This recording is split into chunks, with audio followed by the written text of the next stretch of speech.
Yes, this is expected to be Tesla's sort of best foot forward to try and make up for the fact that the $7,500 tax credit has gone away. So this is a vehicle where to get into a new one, you're going to have to pay, sort of mid 40s in terms of price in the U.S.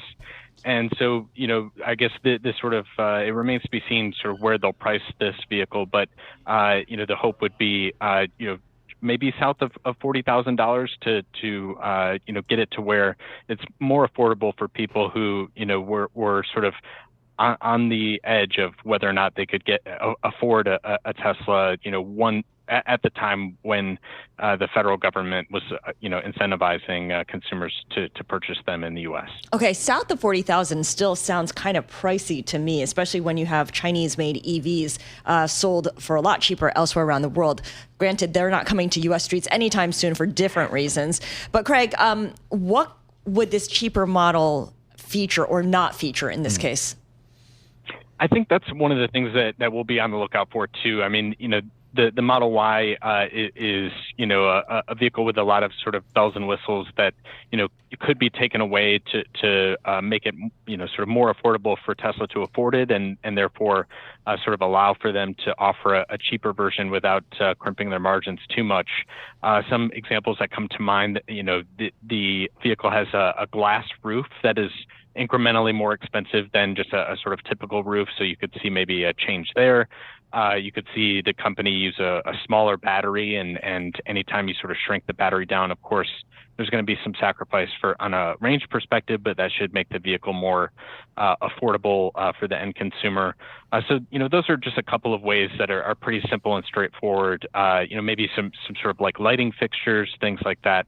Those were sort of hallmarks of what this relatively recently redesigned Model Y offered in terms of bright sort of tail lights, and the front of the vehicle kind of looks like the Cybertruck where there's a light bar across. I think when we saw the teaser image earlier this week, it was two headlights, and so that could be an indication of a way in which they've sort of taken some costs out of the vehicle.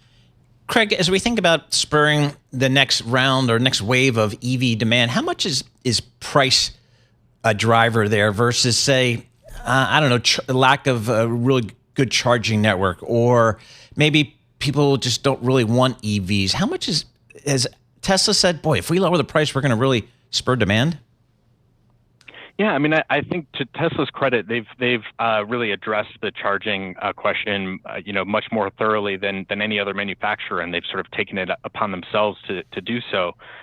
They've now sort of opened up that charging network to other manufacturers, and so you've seen, over the last year and a half, a lot of car makers, adopt Tesla's charging standard, their sort of plug design that has made charging less of an issue, I would say, and yet it's still, I think, something to overcome for the sort of average consumer. Even if there is more charging available, I think people are still kind of nervous, and to the extent that you haven't used an EV before, that's a hurdle to get over relative to just sticking with a gas car, or taking the sort of incremental approach of going to a hybrid.